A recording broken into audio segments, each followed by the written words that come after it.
Hello, wine friends. Welcome to Honest Wine Talk. I'm your host, Herim, and I'll guide you through the world's wine stories. Join us as we explore expert insights and tales straight from the vineyard. Here's to sharing the spirit of wine, one story at a time.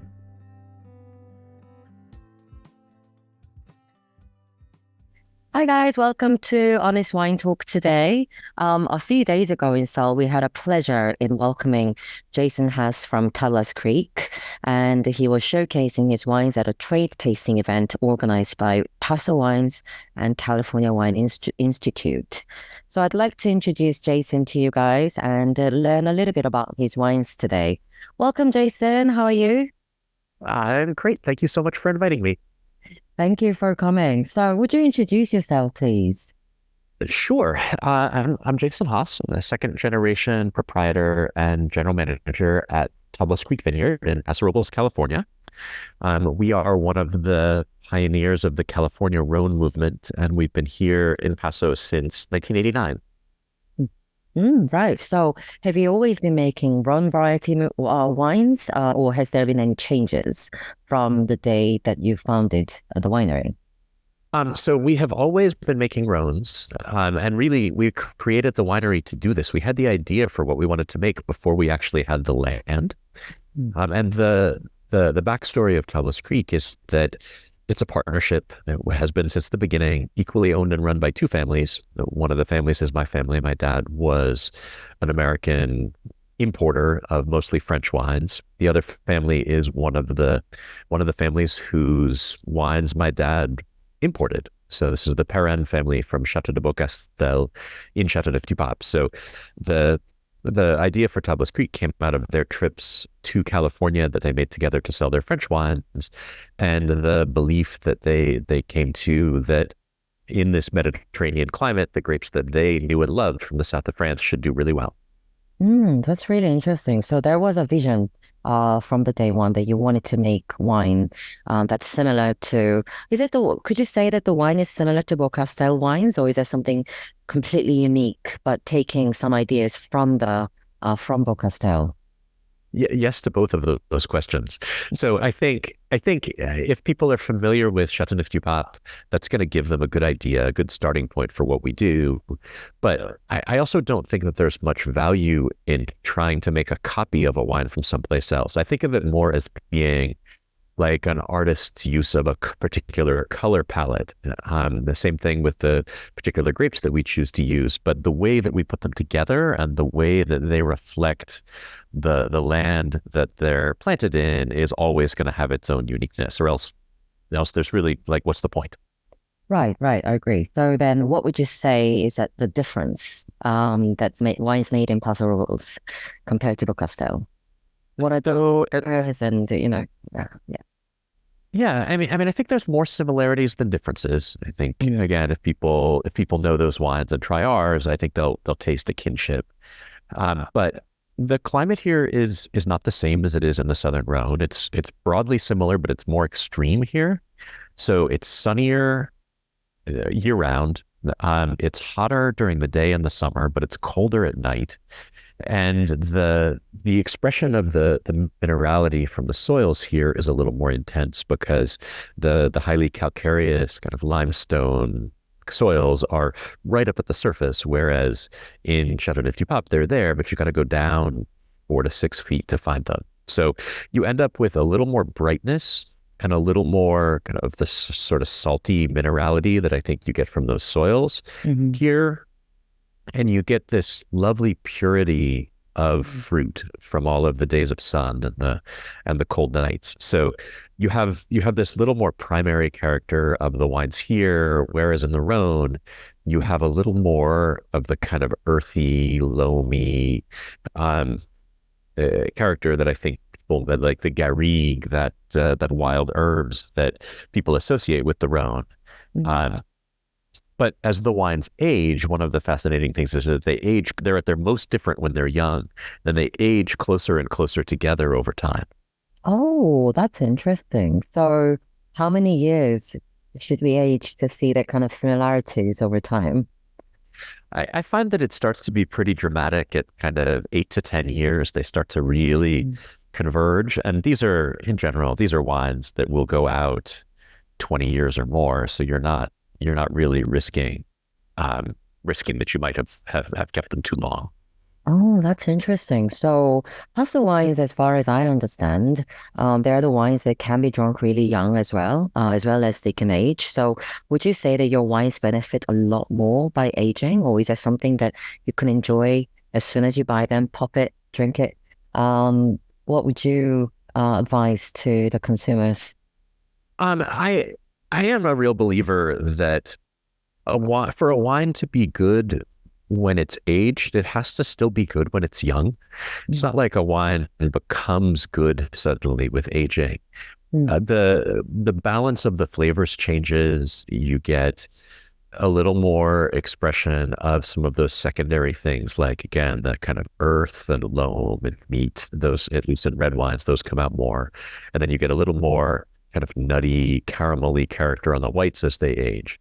But it's really, I'm a skeptic of drinking windows that say drink this wine between 2032 and 2035, because I think the fascinating thing about wine is that it is alive and it does change every year, every month. It's a little different than it was the year before. So I think you absolutely can open and enjoy the wines when they're young.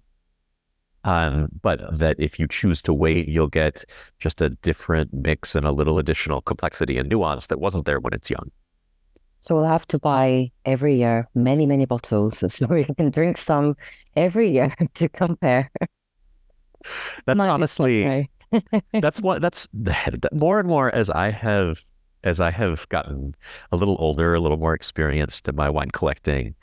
That's one of the conclusions that I've come to, is that I shouldn't be so scattershot. I shouldn't buy 1 or 2 bottles of a bunch of different things, or at least not things that I want to age. I mean, it's great to buy something if I'm going to open it in the short term, but anything that I want to age, I need to have at least 6 bottles up, because I want to see what it's like over time, and then still have a few bottles left when I've aged it for however long it happens to be, and I say, this is magnificent.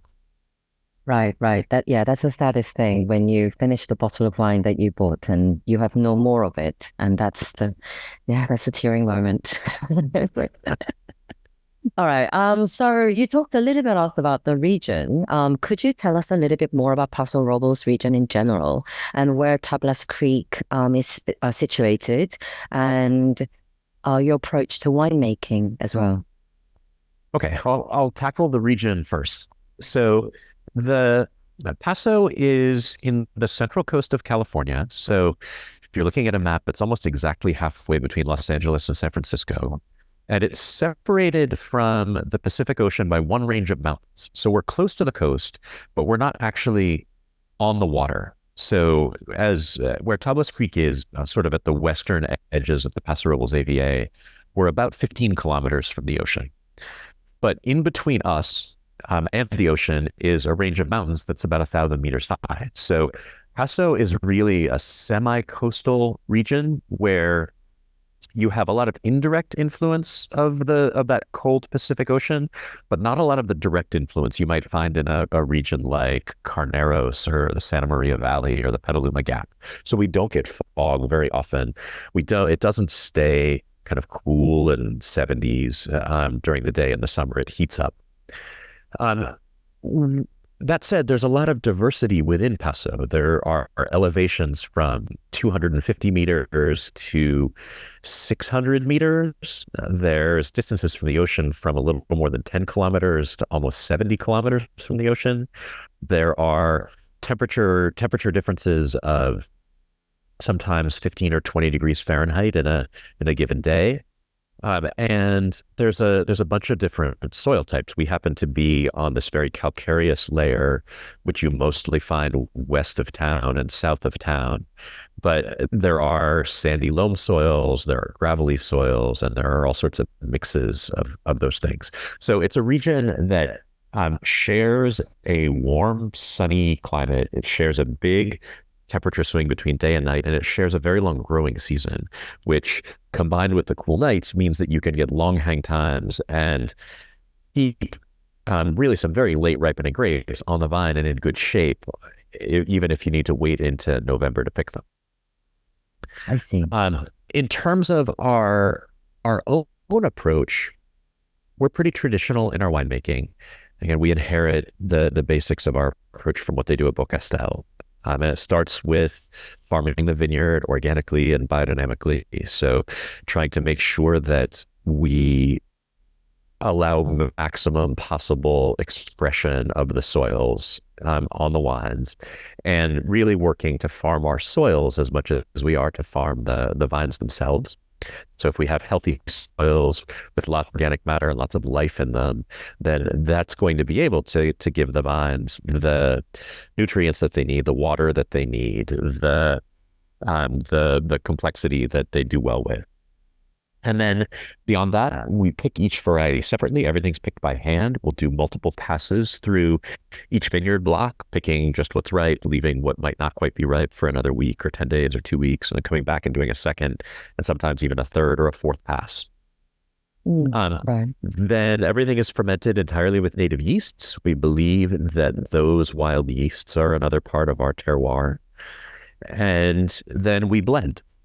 So we are a blending house. About 80% of the wine that we bottle is a blend, as you would probably expect if you're familiar with Chateau de Beaucastel.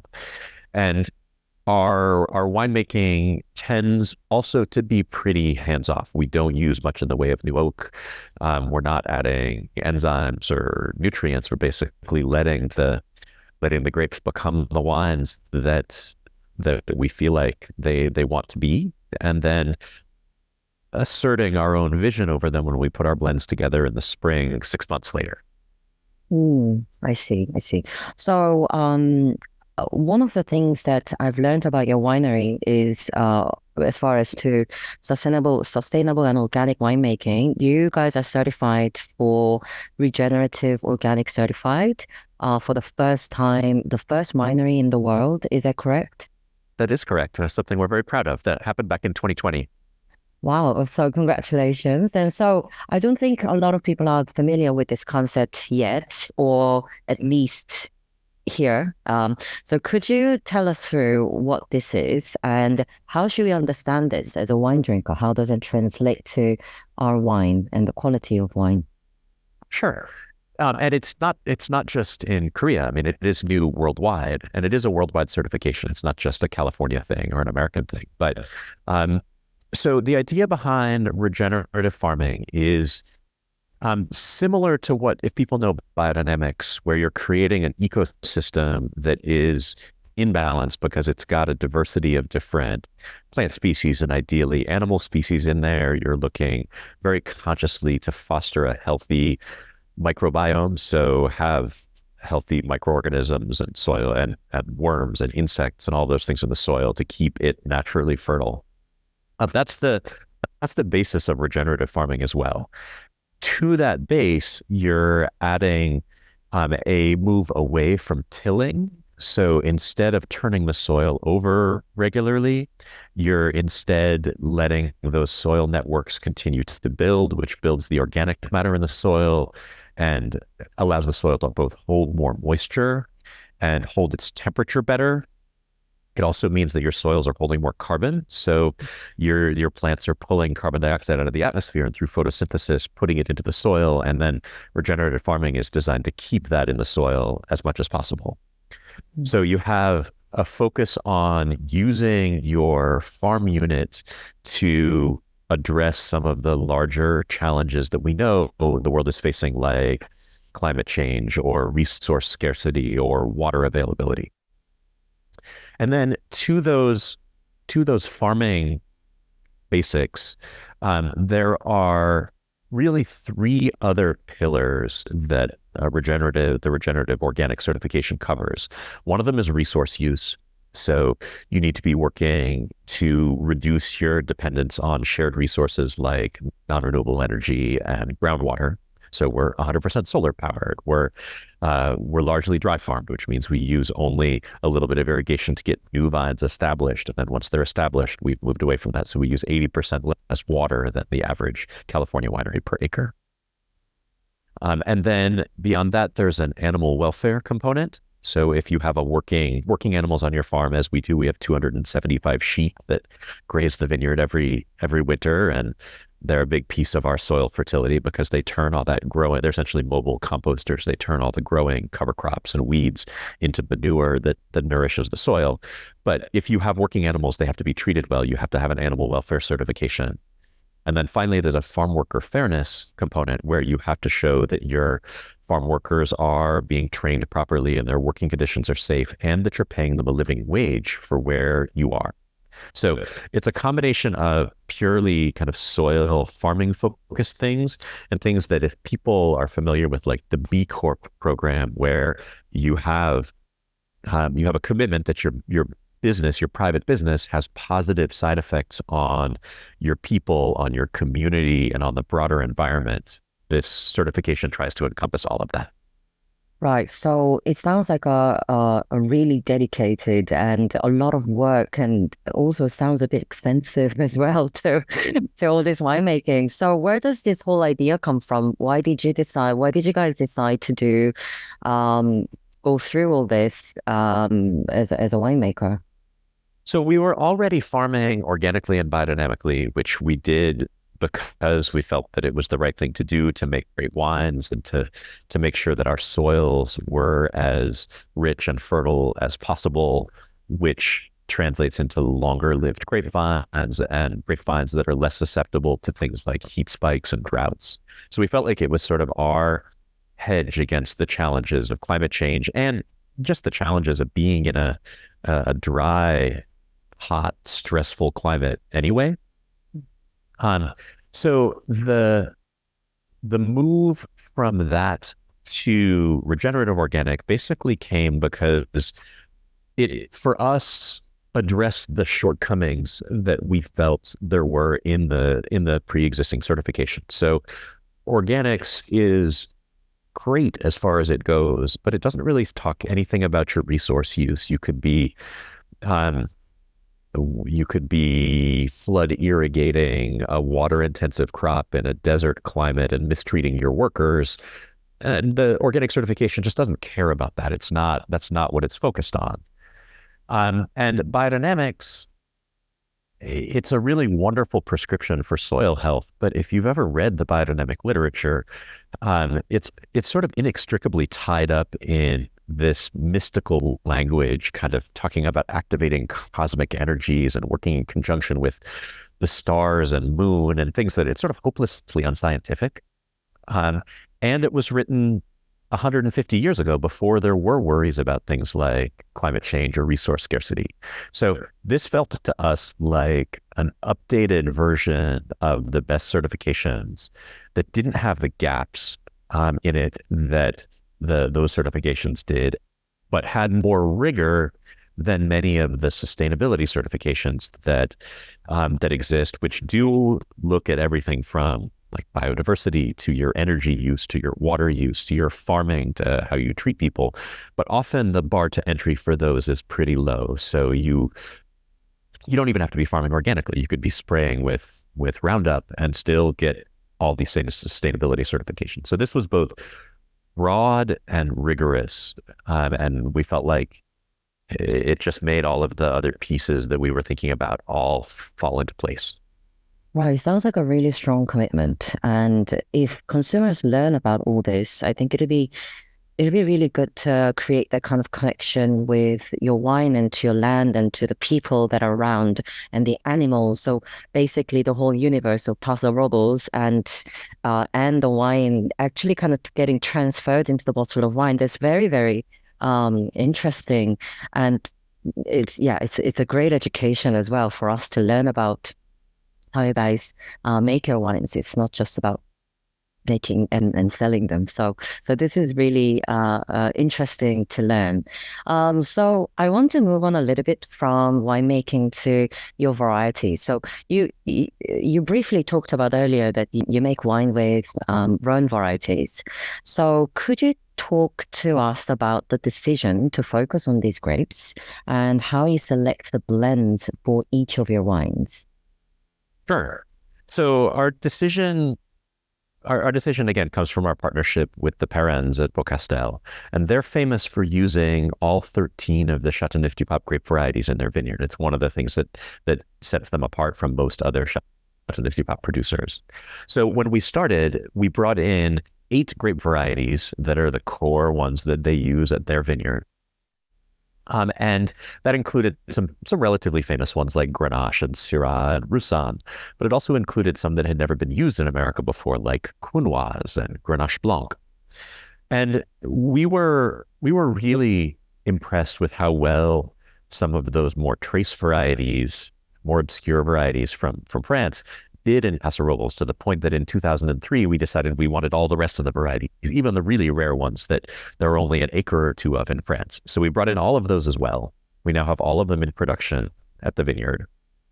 And I think there are 8 of those grapes that we introduced into North America that had never been used here before.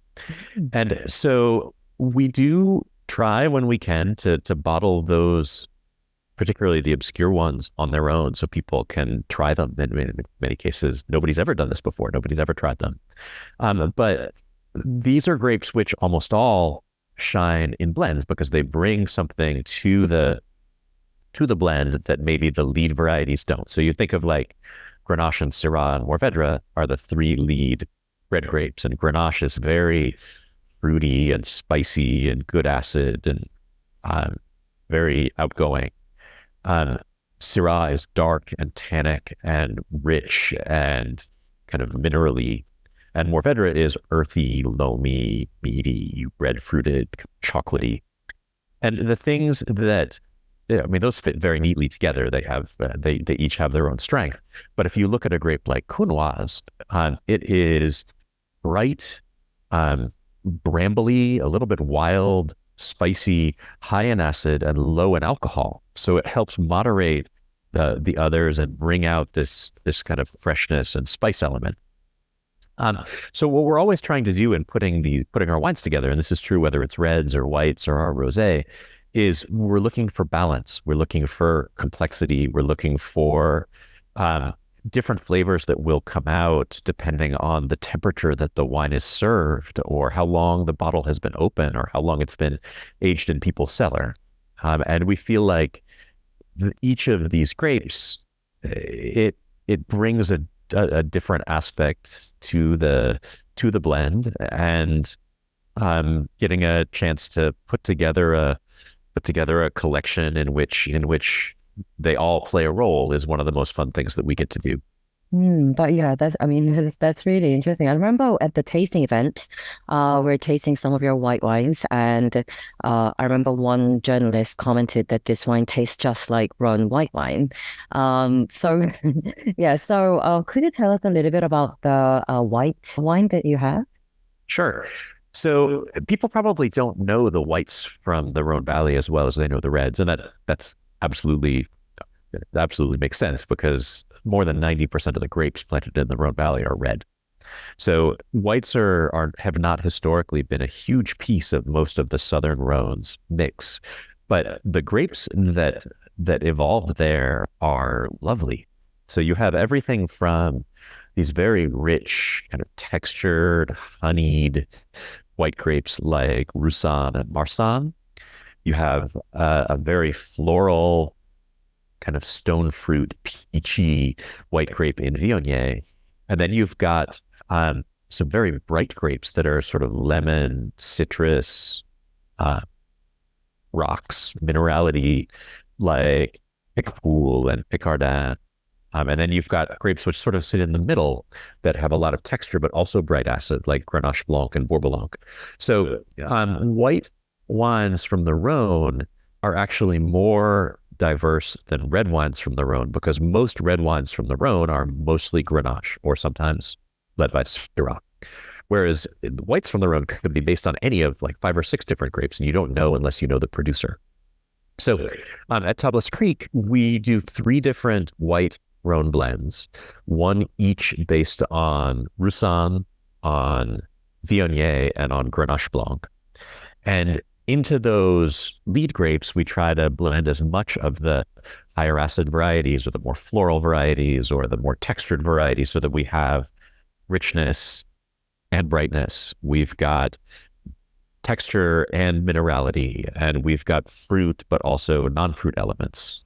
So it's I love the whites from the Rhone. I think you'll see a lot more of them around the world in coming years, because these are white grapes that evolved in warm, sunny places and are generally more adaptable to a warmer, drier climate than maybe the more famous whites like Chardonnay and Sauvignon Blanc are. And they've turned out to be really good here. Our initial idea was that we were going to be maybe 85% red and 15% white.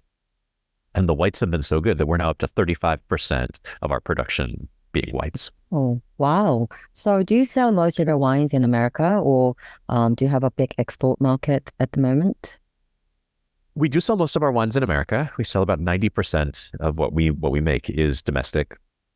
And that's actually pretty normal for an American winery, because America is a big wine producing country, but it's an even larger wine consuming country. So it's a country where the American market could absorb all of the wine made in America and still be a major importer. So choosing to export is it's not an unusual thing to do, but it's not usually a huge focus for most American wineries. But we feel like if we want to be a winery with kind of a national, international reputation, it's important to have our wines in key markets around the world. Right. So where do we find your wines at the moment around the world? So our biggest export market is the UK. That's our largest, and then you can find them in kind of a couple of other regions. So around Northern Europe, you can find them in Germany, Austria, Switzerland, in most of the Scandinavian countries, and in Denmark. You can find them in Asia, in South Korea, in Japan, and in Singapore. And then a few scattered other places like Australia, like Canada and Mexico, a little bit in Brazil, a little bit in some of the Caribbean islands. Those are the main ones. Yeah, there are a lot of countries you can find your wines. I mean, it's really good to know. As anywhere we travel, it seems like we can find your wine. But I'm a bit curious about how your wine is perceived in America, because I'm not sure how people are familiar with Rhone blends in general for American consumers. So yeah, how is it perceived in your domestic market, and what have been the challenges? Could you walk us through your market situation in America? Sure. So in the early years of Tablas Creek, you have to remember that America is a fairly young wine drinking country. It was not much of a wine drinking culture until the 80s. And so if you'd ask the average American wine drinker to name all the grape varieties they could think of, even a decade ago or 2 decades ago, they might get to like 5 and then stall out. But it's become a lot more diverse and a lot more open in the last 10 or 15 years. And a lot of that is thanks to the advocacy of groups like the Rhone Rangers, which is a group dedicated to the producers of Rhone varieties in America. There's now over 1,000 Rhone producing wineries in the United States. Most of them are relatively small. I mean, we're one of the larger ones at about 30,000 cases a year, and that's tiny compared to the big producers who might make 1 million or 2 or 10 million cases of Cabernet.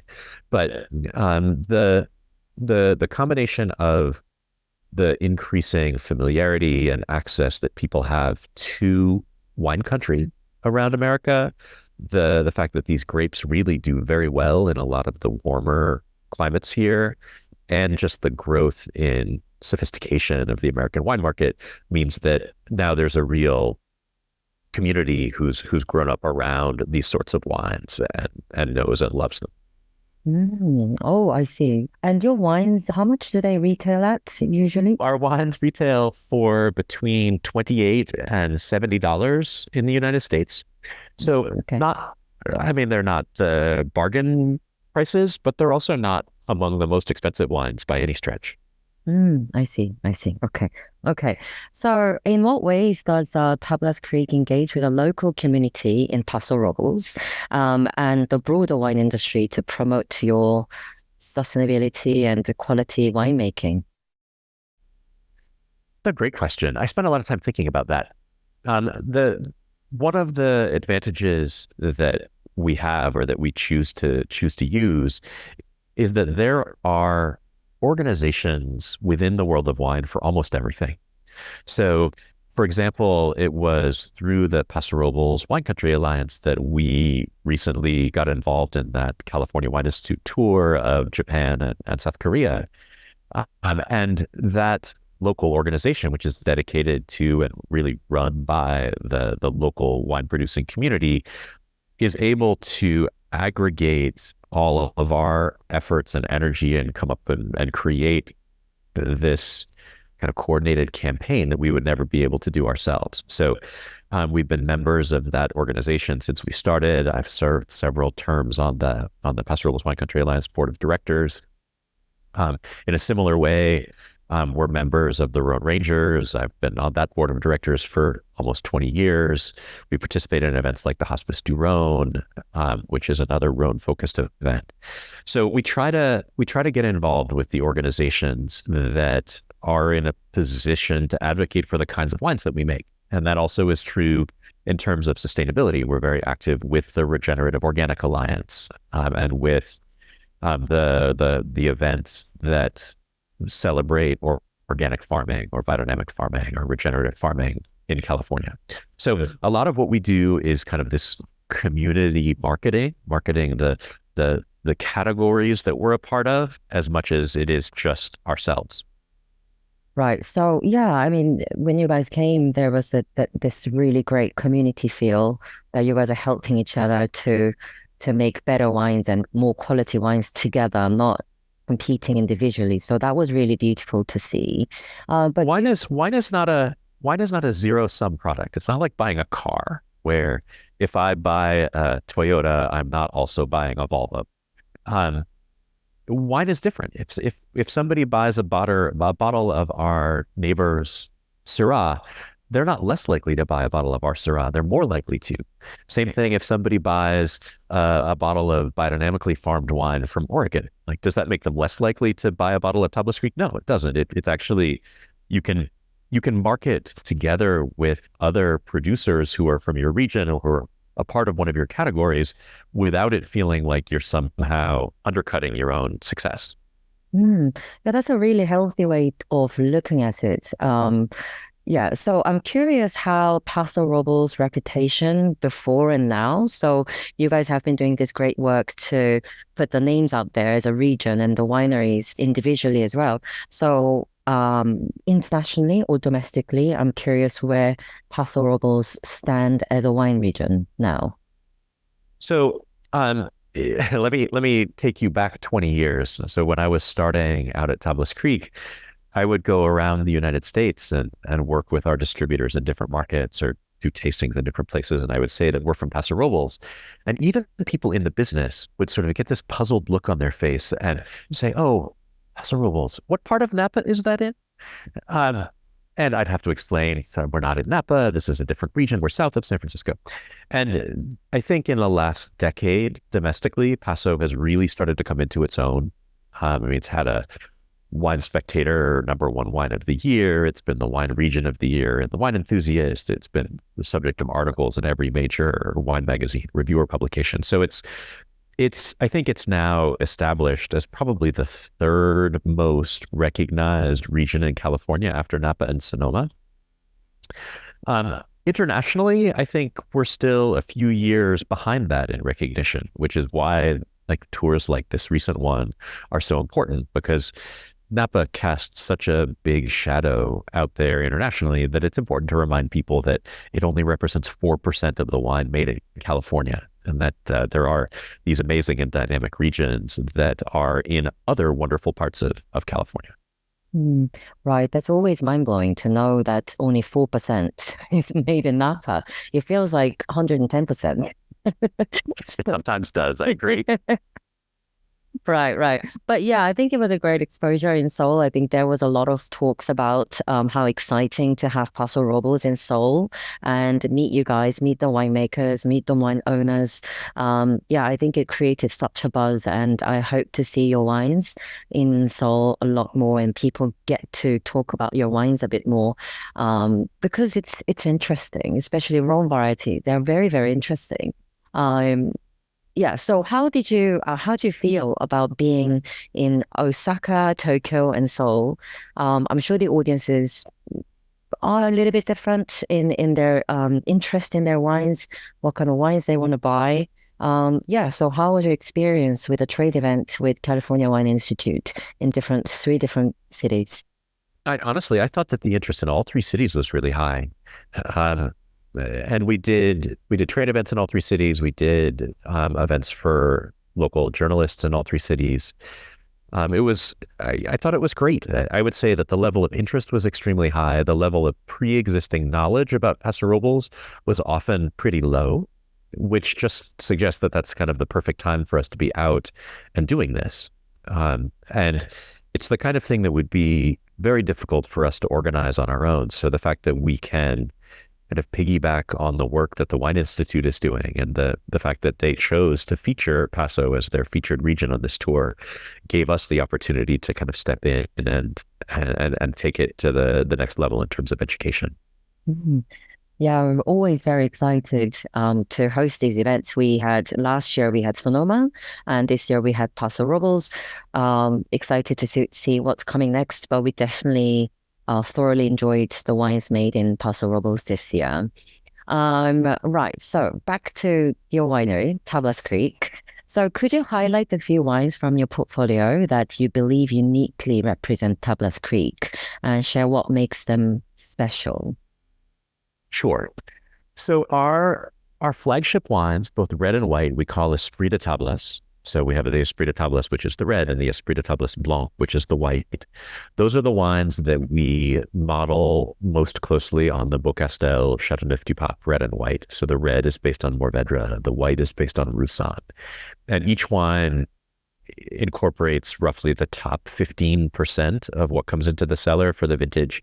So it's our pick of the best of the best. The blend will change a bit every year, though it always has the same lead grapes. But our goal with these is to share the best of the vintage. So those, if people want our flagships, those are the wines to look for. Those are also probably the most age-worthy wines that we make that could be laid down and cellared for 2 decades easily. Mm-hmm. The other wines that I'd love to highlight are the Pétillant de Tablas wines. Those are generally the least expensive wines that we make. And they are really all about the grape varieties that have kind of surprised us with how good they've been in Paso Robles. So the white is based on Grenache Blanc, which is one of the obscure grapes that had never been planted in California before we started, and which has turned out to just be a superstar here, where it has lovely texture and this beautiful kind of green apple or kind of grapefruit, citrus fruit. Both bright and rich, lovely as the base of a blend, also good on its own. So the Pétillant de Tablas Blanc is a real treat. I think that was one of the favorites at the tasting. And then the Pétillant de Tablas Rouge is based on Syrah with Grenache and Mourvedre and Counoise. And it's kind of a little more of a profile, more like what someone might find in the Northern Rhone, because it's led by Syrah, but it still has about half of those Southern Rhone grape varieties. So you've got sort of one foot in this black fruited, mineral driven Northern Rhone, and one foot in the more red fruited, spice and earth driven Southern Rhone. And I think those wines are great places for people to start if they maybe haven't had a Tablas Creek before. And those are wines that are meant to be delicious from the moment that they're bottled, and they still have a decent aging horizon, but we're talking more 5 to 10 years rather than 20 years or more. Right. Then what kind of food shall we pair with? So, traditional Mediterranean dishes are kind of a slam dunk, but one of the things that I love about Rhone wines in general is that they have such complexity of flavor that they do well with a lot of things that, say, your Chardonnays and your Cabernets don't. For example, both the white and the red Rhones are beautiful with spice. So seafood cooked with spice, whether that's chili or whether that's ginger, I mean, those are beautiful with Rhone whites. Reds, all sorts of stir fries, all sorts of braised red meats are beautiful with Rhone reds. And then you have, of course, the Rhone rosés, which I know is still just a small category in both Japan and Korea, but is the rosé, the kind of Provence style, Southern French style rosés are a huge category around the world and still growing fast. And those wines are good with everything from fried chicken to a charcuterie plate, or just to sit outside and have a glass on a sunny day. That's exciting to hear because Korea is a fried chicken nation. So that's honestly one of my absolute favorite pairings for dry rosé is dry rosé and fried chicken. Also, I'll spread some words. Try your rosé. Do we have your rosé in South Korea? Not yet, but hopefully in coming years. Yes, I hope so, because, we eat a lot of fried chicken here, so it'd be great to experience your rosé with it. Right. So, your recent trip to South Korea, we mentioned in this talk a few times. So I'm curious to hear about what are your expectations from Korean consumers, and what do you think about Korea as one of your markets? So it's been a very good market for us. If you average the last 5 years or so, I think it's been our number 3 market after the UK and Canada. So I think the base is already pretty strong. And a lot of that is thanks to the great team that we have. We work with Shindong Wine in Korea, and they've been terrific. So hopefully with the work that I did when I was there with them, that'll just help make their job a little bit easier. I found that there was a really pretty sophisticated knowledge of Chateau de Beaucastel among Korean consumers that I spoke with, and certainly among the trade. And so I think this is a pretty good bridge for people who might know what a CDP tastes like, and be interested in California. And this is sort of the two meet. So I'm hoping that we'll see growth on both the red and the white side, and maybe that'll be the toehold for people. That'll be the starting point, is their love of Chateauneuf. Yeah, that's true. There's the Chateau de Beaucastel has been one of the most popular wines to try when you get into wine. So yeah, it'd be very interesting to introduce your wine as a bridge. All right, so I have my last question for you. So I know you just got back to the US. What was the first glass of wine that you missed the most that you had to have when you got home? It's interesting. I have not yet had a glass of wine since I got home. I only got home yesterday evening, and we went out for tacos last night, and I had beer. So okay. We're going to be cooking kind of a Middle Eastern style kind of chicken and rice dish tonight, which I think I'm gonna open a bottle of rosé and have it with that. And I did get to have that when I was in Korea, so maybe that'll be my first go-to since I got home. Right, that's great. So I don't think you told us about rosé actually. So what are the great varieties that you make rosé with, and what kind of flavors can we expect? So we do 2 rosés, and they mirror the 2 main traditions of rosé in the south of France. So we do one rosé, which is very Provençal in style, so pale in color, mostly Grenache, made more or less like a white wine with very little in the way of skin contact. And that's very much that kind of bright toned strawberry and like mandarin fruit, lots of minerality, bright acid, dry. And then we do a richer rosé, which is sort of a hybrid between the traditions of Bandol and Tavel, which is based on Mourvedre and has a little more skin time. It's a little deeper in color. It's a little more textured. And that's more of a kind of plum and watermelon kind of flavors. Again, richer texture, good with a little more substantial food, also really good with spice. And those are the two that we do. They sound so good. I can't wait to try your rosés as well. So just for the last thing, do you have anything to say to people who's never tried your wine? What would you like to say to them, or to your fans as well, fan of your wines too? What would you say to your consumers? So if for the consumers who are fans of Tablas Creek, thank you. We're always honored to see people who have followed us for years. For people who have not, if you'd like to get a little sense of who we are and what we do, I encourage people to check out the blog that we've written for 15 years. We dive into everything from winemaking to grape growing to the business of wine to the collecting of wine to the community of wine.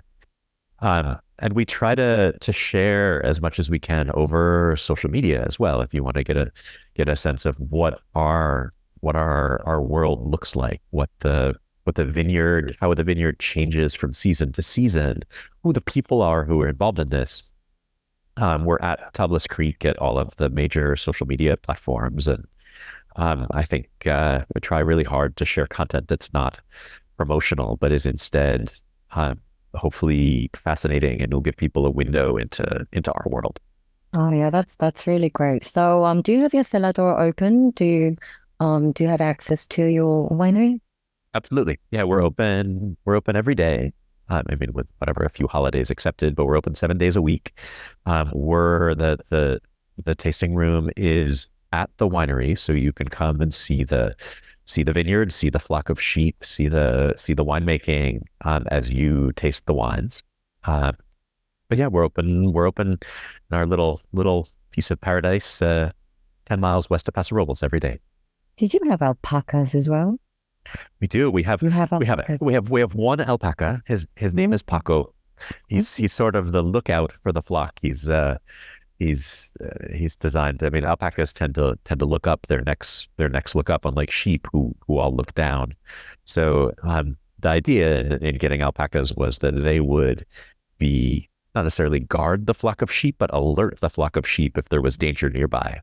I'm not sure that actually ever worked, but the alpaca is very cute, so it's okay. Oh, I can't wait to meet Paco.